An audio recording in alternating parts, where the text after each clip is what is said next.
வணக்கம். உங்களோடு பேசிக் கொண்டிருப்பவர் உங்கள் அன்பின் முனைவர் ரத்னமாலா புரூஸ். கருப்பு வெள்ளை நிகழ்ச்சியில இன்னைக்கு எந்த திரைப்படத்தை பத்தி பார்க்க போறோம் அப்படின்னு சொன்னா, நடிகர் திலகம் சிவாஜி கணேசனும் சரோஜா தேவியும் இணைஞ்சு நடிச்சு கலக்கின படத்தை தான் நம்ம பார்க்க போறோம். என்ன படம் அப்படின்னு சொன்னா, இருவர் உள்ளம். இந்த படத்தை பத்தி தான் நம்ம இன்னைக்கு பார்க்க போறோம்.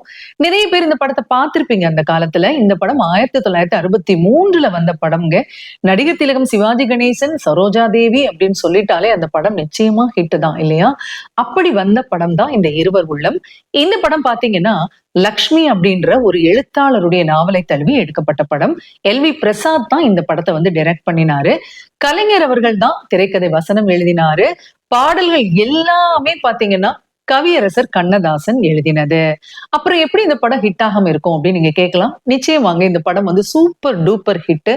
இந்த படத்தோட கதையை தான் இப்ப நான் வந்து சுருக்கமா சொல்ல போறேன். இன்னைக்கு கூட நீங்க எடுத்து அந்த படத்தை பார்க்கலாம். அவ்வளவு அழகான படம், எல்லாருக்கும் பிடிச்சமான படம் அப்படின்னு நான் சொல்லுவேன். வாங்க இந்த படத்தோட கதை என்ன அப்படின்னு நான் சொல்றேன். நடிகர் திலகம் அப்படின்னு சொன்னாலே அவருடைய நடிப்புக்கெல்லாம் நம்ம வந்து எந்த விளக்கமும் கொடுக்க வேண்டிய அவசியம் இல்லை. எந்த கேரக்டர் கொடுத்தாலும் பிச்சு உதறக்கூடிய ஆள் இல்லையா? அவருக்கு இந்த படத்துல என்ன கேரக்டர் அப்படின்னு பாத்தீங்கன்னா, செல்வம் அப்படின்ற ஒரு கேரக்டர். அதாவது ஒரு செல்வந்தர் வீட்டு பிள்ளைங்க, செல்ல பிள்ளை. பணம் நிறைய இருக்குது. அதனால என்ன பண்றாருன்னா, நிறைய நட்புகள் அவருக்கு. அவங்க கூடவே சுத்திட்டு இருப்பாரு. திருமணத்துல ஒரு இன்ட்ரெஸ்டே கிடையாது. கார் எடுப்பாரு, ஊரை சுத்துவாரு. அவ்வளவுதான் அவருடைய வேலையே. திருமணத்துல இன்ட்ரெஸ்ட் இல்லைன்னு சொன்னேன்னா, அதனால திருமணமும் நடக்காமலே இருக்குதுங்க. இது வந்து சிவாஜி கணேசனுக்கு கொடுக்கப்பட்ட ஒரு கேரக்டர். சரி, சரோஜா தேவிக்கு என்ன கேரக்டர் அப்படின்னு பாத்தீங்கன்னா, சாந்தா அப்படின்ற கேரக்டர்ல நடிச்சிருப்பாங்க. ஒன் லைன்ல இந்த கதையை சொல்லணும் அப்படின்னு சொன்னா, மனுஷங்க வந்து தப்பு செய்யறது ரொம்பவே இயல்பு இல்லைங்களா? சில பேர் திருந்துவாங்க, சில பேர் வருந்துவாங்க, சில பேர் கடைசி வரைக்கும் திருந்தவும் மாட்டாங்க, வருந்தவும் மாட்டாங்க. ஆனா ஒரு கட்டத்துல திருந்துறவங்களை இந்த சமூகம் எப்படி பார்க்கும், ஏத்துக்குமா, குடும்பத்துல உள்ளவங்க எப்படி ட்ரீட் பண்ணுவாங்க அப்படிங்கறத ரொம்ப ரொம்ப அழகா சொல்லக்கூடிய ஒரு படம். சிவாஜி கணேசன் வெளுத்து வாங்கியிருப்பாரு இந்த கேரக்டர்ல. வாங்க கதையை சொல்றேன். செல்வம்ன்ற கேரக்டர்ல ரொம்ப ஜாலியான பேர் வழியா இருப்பாரு அப்படின்னு நான் சொன்னேன்ல. இவர்கிட்ட ஒரு பொண்ணு பழகுது. அந்த பொண்ணுக்கு பேர் வந்து வசந்தி. இந்த பொண்ணு பாத்தீங்க அப்படின்னு சொன்னா, திடீர்னு செல்வத்தோட அப்பாவுக்கு வந்து ஒரு கடிதம் எழுதிடுது. என்ன அப்படின்னு சொன்னா, செல்வம் வந்து என்கிட்ட பழகிட்டு என்னை ஏமாத்திட்டான் அப்படின்னு சொல்லிட்டு. அப்போ செல்வத்தோட மாமா என்ன பண்றாரு அப்படின்னு சொன்னா, ஒரு 10,000 ரூபாய் எடுத்துட்டு இந்த வசந்தியை மீட் பண்ணி அந்த பிரச்சனையை வந்து செட்டில் பண்ணிடுறாரு. இந்த வசந்தியை பொறுத்தளவுல பணம் தான் பிரதானம். பணம் யாருக்கிட்ட இருக்கோ அவங்க கிட்ட வந்து பழகுவாங்க. இப்படி ஒரு கேரக்டர் வசந்தி. இந்த நேரத்துல செல்வம் என்ன பண்றாரு அப்படின்னு சொன்னா, தன்னுடைய டாக்டர் படிப்பை விட்டுட்டு மாமா கம்பெனியில வந்து வேலை பாக்குறாரு. இந்த நேரத்துல ஒரு நாள் என்ன பண்றாருன்னு சொன்னா, சாந்தா அப்படின்ற ஒரு பொண்ணை சாலையில மீட் பண்றாரு. அவங்கதான் நம்ம சரோஜா தேவிங்க. சொன்னேன்ல ஏற்கனவே சாந்தா அப்படின்ற கேரக்டர்ல தான் நடிச்சிருப்பாங்க அப்படின்னு சொல்லிட்டு. செல்வத்துக்கு இந்த சாந்தாவை பார்த்த உடனே புடிச்சு போகுது. இவங்களதான் கல்யாணம் பண்ணணும் அப்படின்னு சொல்லி நிறையவே முயற்சி பண்றாரு. ஆனா சரோஜா தேவிக்கு, அதாவது சாந்தாவுக்கு சுத்தமா பிடிக்கல. கடைசியில என்ன பண்றாருன்னா, சிவாஜி தன்னுடைய கெட்ட குணங்கள் எல்லாத்தையுமே விட்டுடுறாரு சரோஜா தேவிக்காக. இருந்த போதும் சரோஜா தேவிக்கு, அதாவது சாந்தாவுக்கு சுத்தமா பிடிக்கவே இல்லை. இந்த நேரத்துலதான் சாந்தா வந்து செல்வத்தோட தங்கச்சிக்கு டியூஷன் எடுக்க வராங்க. அங்க ஒரு பிரச்சனை ஆகுதுங்க. அந்த பிரச்சனையோட முடிவுல கடைசியில இந்த சாந்தா என்ன பண்றாங்க, வேற வழியே இல்லாம, அதாவது செல்வத்தை பிடிக்காமலே கல்யாணம் பண்ணிக்கிறாங்க.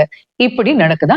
அதே நேரத்துல வசந்தின்னு சொன்னேன்ல, செல்வத்து கூட பழகின அந்த பெண். அந்த பெண் யார மணக்குறாங்க அப்படின்னு சொன்னா, இன்சூரன்ஸ் கம்பெனில வேலை பார்க்கக்கூடிய டி.ஆர். ராமச்சந்திரனை வந்து மணந்துக்கிறாங்க. அவங்களுக்கு பணம் தாங்க பிரதானம். பணக்காரங்க யாரோ அவங்க கிட்ட பழகி பணத்தை ஏமாத்தி வாங்குறதுதான் இந்த வசந்தியோட பழக்கம்.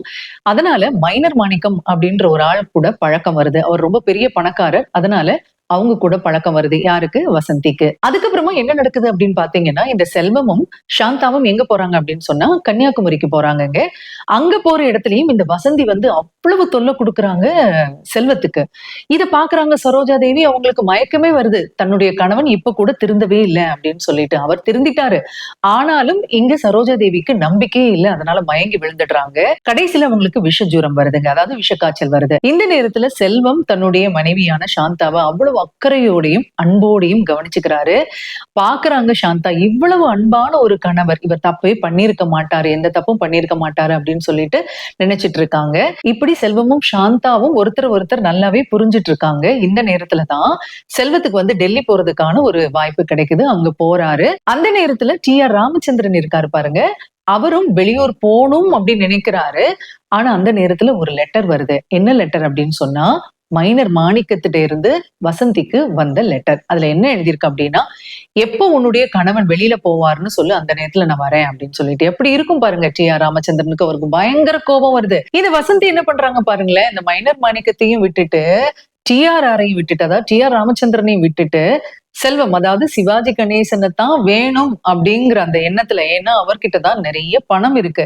அதனால ஒரு டிராமா பண்றாங்க. என்ன அப்படின்னு சொன்னா, மைனர் மாணிக்கத்தோட வேலைக்காரி மாதிரி பேசி அவருடைய வீட்டுக்கு வர வைக்கிறாங்க. அதாவது சிவாஜிக்கும் மைனர் மாணிக்கத்துக்கும் உள்ள தொடர்பை பயன்படுத்தி என்ன பண்றாங்க அப்படின்னு சொன்னா, இப்படி கூப்பிடுறாங்க வசந்தி. இந்த நேரத்துல செல்வம் என்ன பண்றாரு அப்படின்னு சொன்னா, வந்துடுறாரு. வந்தா அவருக்கு புரிஞ்சு போகுது இது வசந்தியோட டிராமா அப்படின்னு சொல்லிட்டு, உனக்கு பணம் தானே வேணும் அப்படின்னு சொல்லிட்டு தன்னோட பர்ஸ அவங்க மேல எரிஞ்சிட்டு மாடியில இருந்து கீழே இறங்கி வரும்போது மாடியில வீல்னு ஒரு சத்தம் கேக்குது. வசந்தியோட அலறல் சத்தம்ங்க அது. ஆனா செல்வம் அங்க நிக்காம வீட்டுக்கு போயிடுவாரு. அதுக்கப்புறமா பாத்தீங்கன்னா செல்வமும் சாந்தாவும் ரொம்ப சந்தோஷமா இருப்பாங்க. அந்த நேரத்துல அவங்கள தேடி யார் வருவா அப்படின்னு சொன்னா போலீஸ் வரும். போலீஸ் என்ன சொல்லும் அப்படின்னு சொன்னா, வசந்திய நீங்க தான் கொலை பண்ணிட்டீங்க அப்படின்னு சொல்லி செல்வத்தை கைது பண்ணிட்டு போயிடுவாங்க. இதுல ரங்காராவ் செல்வத்துக்கு அப்பாவை நடிச்சிருப்பாருங்க இந்த படத்துல. எம்.ஆர். ராதா செல்வத்துக்கு அண்ணனா நடிச்சிருப்பாரு. ரங்காராவ் அரசு வக்கீல். இவர் எம்.ஆர். ராதா வக்கீலா நடிச்சிருப்பாரு. இப்போ கொலைகேஸ் யார் மேல வந்துருச்சு? செல்வத்துக்கு மேல வந்துருச்சு இல்லையா? இதுல ரங்காராவ் என்ன பண்ணுவாரு அப்படின்னு பாத்தீங்கன்னா, செல்வத்துக்கு கொலைக்கான தண்டனை கண்டிப்பா கிடைக்கணும் அப்படின்னு நினைப்பாருங்க. அதே நேரத்துல எம்.ஆர். ராதா தன்னுடைய தம்பியை எப்படியாவது இந்த கேஸ்ல இருந்து விடுதலை வாங்கி கொடுத்துடணும் அப்படின்னு நினைப்பாரு. ஏன்னா அவருக்கு தெரியும் இதை செல்வம் பண்ணிருக்க மாட்டாரு அப்படின்னு சொல்லிட்டு. இந்த நேரத்துல பாத்தீங்கன்னா சாந்தா செல்வத்துக்கு ரொம்பவே உறுதுணையா இருப்பாங்க. என்னுடைய கணவர் இந்த தப்ப பண்ணிருக்கவே மாட்டாரு அப்படின்னு சொல்லி உறுதியா இருப்பாங்க. சரி, வசந்தி எதுக்காக கொலை செய்யப்பட்டாங்க? வசந்தியை கொலை செஞ்சது யாரு? செல்வம் எப்படி மாட்டினாரு? செல்வம் இந்த கேஸ்ல இருந்து வெளியே வந்தாரா, தப்பினாரா, இல்லனா தண்டனை அனுபவிச்சாரா அப்படிங்கிறது தாங்க மீதி கதை. என்னங்க இவ்வளத்தையும் சொல்லிட்டு லாஸ்ட்ல சஸ்பென்ஸ் வச்சீங்கன்னா எப்படி அப்படின்னு நீங்க கேக்குறது எனக்கு புரியுது. டி.ஆர். ராமச்சந்திரன் தான் கொலை பண்ணினாரு. சாந்தா மூலமா தான் இந்த விஷயமும் வெளியே வருங்க. இதுதாங்க இருவர் உள்ளத்தோட கதை. ஆக மொத்தத்துல திருந்தின மனுஷனுக்கு இந்த சமூகம் கொடுக்கக்கூடிய வலிகள் இந்த படத்துல ரொம்ப அழகா சொல்லப்பட்டிருக்கு. கலைஞர் கருணாநிதி அவர்களுடைய வசனம் அப்படின்னா சும்மா இருக்குமாங்க?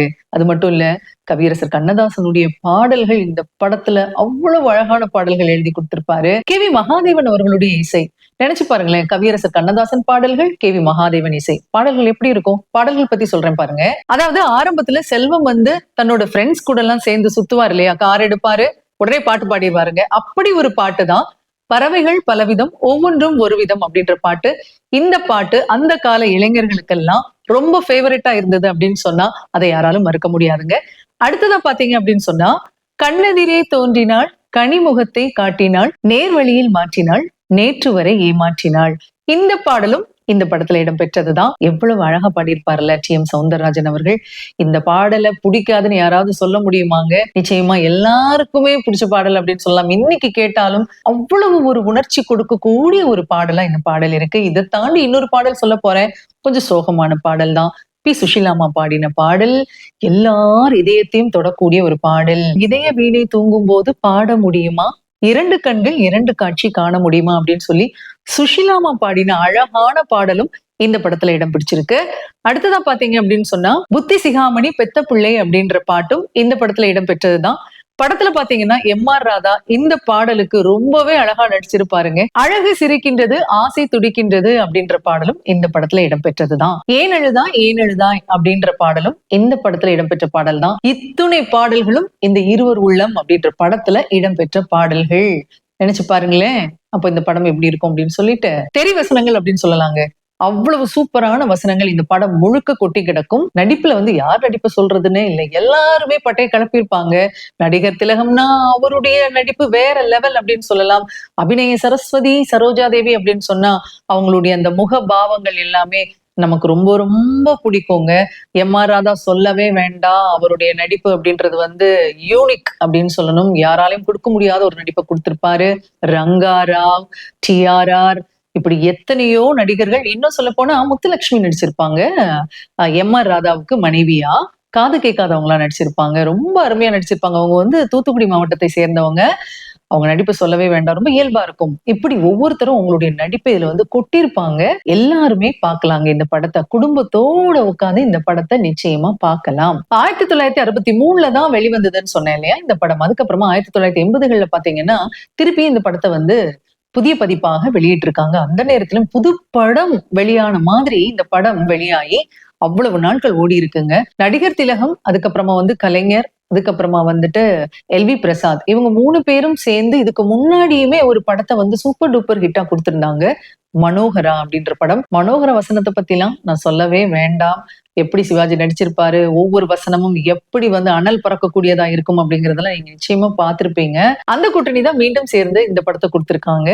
இதுவுமே சூப்பர் டூப்பர் படங்க இருவர் உள்ளம் அப்படின்றது. நடிகர் திலகத்துடைய ரசிகர்களுக்கெல்லாம் வந்து இது ஒரு விருந்து அப்படின்னு தான் நான் சொல்லுவேன். இப்ப பார்த்தாலும் அவ்வளவு ஃப்ரெஷ்ஷா இருக்குங்க இந்த படம். நிச்சயமா எல்லாருமே பார்க்கலாங்க இந்த படத்தை. அருமையான திரைக்கதை, அருமையான பாடல்கள், அருமையான நடிப்பு, அருமையான இயக்கம் அப்படின்னு சொல்லிட்டு இந்த படத்துல எந்த குறையுமே நம்ம சொல்ல முடியாது. அவ்வளவு அழகா இந்த படம் வந்து அந்த காலத்துல வெளிவந்து அத்துணை மக்களையும் கவர்ந்திருக்கு அப்படின்னு சொன்னா அது மிகை கிடையாது. சரி, நீங்களும் படத்தை பார்த்துட்டு எப்படி இருந்தது அப்படிங்கறத கமெண்ட்ல சொல்லுங்க. உங்களுக்கு பிடிச்ச பழைய படம் எது அப்படிங்கறதையும் கமெண்ட்ல சொல்லுங்க. நம்ம அந்த படத்தை பத்தி பேசலாம். மீண்டும் ஒரு அழகான பழைய படத்தோட உங்களை சந்திக்க வரேன். அது வரைக்கும் உங்களிடத்திலிருந்து விடைபெற்றுக் கொள்பவர் உங்கள் அன்பின் முனைவர் ரத்னமாலா புரூஸ்.